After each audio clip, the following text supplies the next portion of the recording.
पवित्र शास्त्र लूका रचित सुसमाचार अध्याय 16।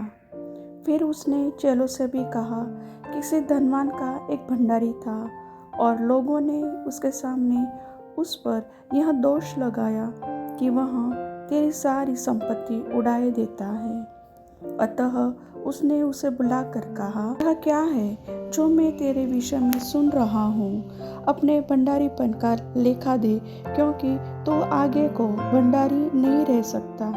तब भंडारी सोचने लगा, अब मैं क्या करूँ, क्योंकि मेरा स्वामी अब भंडारी का काम मुझसे छीन रहा है। मिट्टी तो मुझसे खोदी नहीं जाती और भीख मांगने में मुझे लज्जा आती है।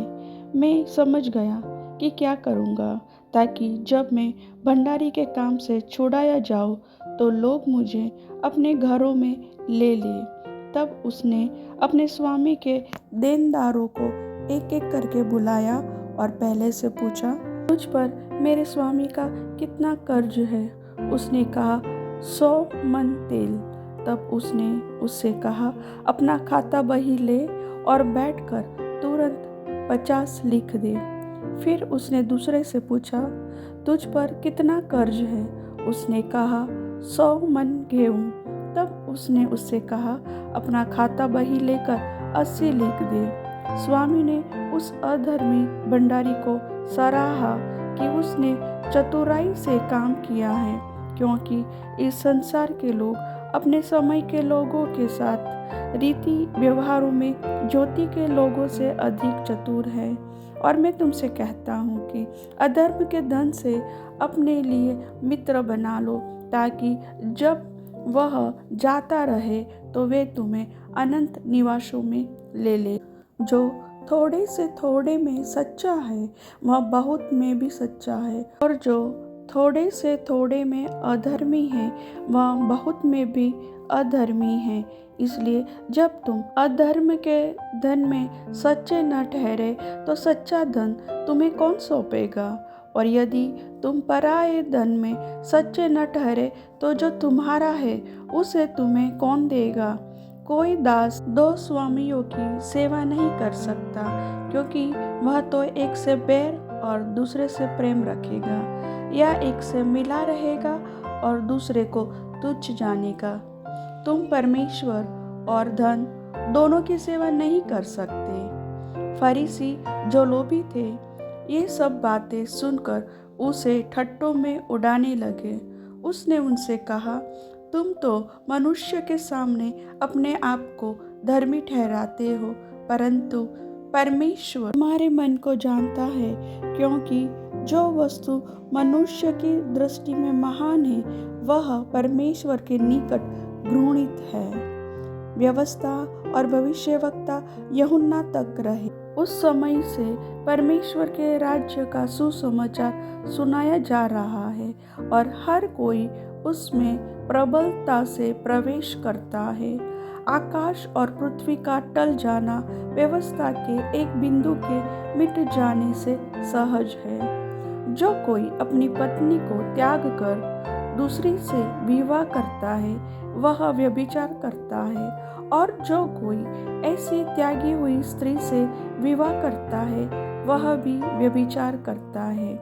एक धनवान मनुष्य था जो बैंजनी कपड़े और मलमल पहनता और प्रतिदिन सुख विलास और धूमधाम के साथ रहता था। लाजर नाम का एक कंगाल घावों से भरा हुआ उसकी डेवढ़ी पर छोड़ दिया जाता था, और वह चाहता था कि धनवान की मेज पर की जूठन से अपना पेट भरे, यहाँ तक कि कुत्ते भी आकर उसके घावों को चाटते थे। ऐसा हुआ कि वह कंगाल मर गया और स्वर्गदूतों ने उसे लेकर अब्राहम की गोद में पहुंचाया। वह धनवान भी मरा और गाड़ा गया, और अधोलोक में उसने पीड़ा में पड़े हुए अपनी आंखें उठाई और दूर से अब्राहम की गोद में लाजर को देखा।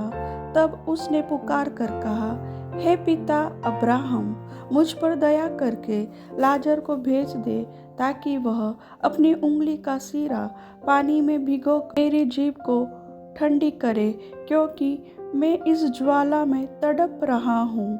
परंतु अब्राहम ने कहा, हे पुत्र, स्मरण कर कि तू अपने जीवन में अच्छी वस्तुएं ले चुका है और वैसे ही लाजर बुरी वस्तुएं, परंतु अब वह यहाँ शांति पा रहा है और तू तड़प रहा है। इन सब बातों को छोड़ हमारे और तुम्हारे बीच एक भारी गड्ढा ठहराया गया है कि जो यहाँ से उस पार तुम्हारे पास जाना चाहे वे न जा सके, और न कोई वहाँ से इस पार हमारे पास आ सके। उसने कहा, तो हे पिता, मैं तुझसे विनती करता हूँ कि तू उसे मेरे पिता के घर भेज, क्योंकि मेरे 5 भाई हैं। वह उनके सामने इन बातों की गवाही दे, ऐसा न हो कि वे भी इस पीड़ा की जगह में आए। अब्राहम ने उससे कहा, उनके पास तो मूसा और भविष्यवक्ताओं की पुस्तकें हैं, वे उनकी सुने। उसने कहा, नहीं हे पिता अब्राहम, पर यदि कोई मरे हुओं में से उनके पास जाए तो वे मन फिराएंगे। उसने उससे कहा, जब वे मूसा और भविष्यवक्ताओं की नहीं सुनते, तो यदि मरे हुओं में से कोई जी भी उठे तो भी उसकी नहीं मानेंगे। प्रभु वचन के सुनने वाले को वचन का प्रकाशन दे। आमीन।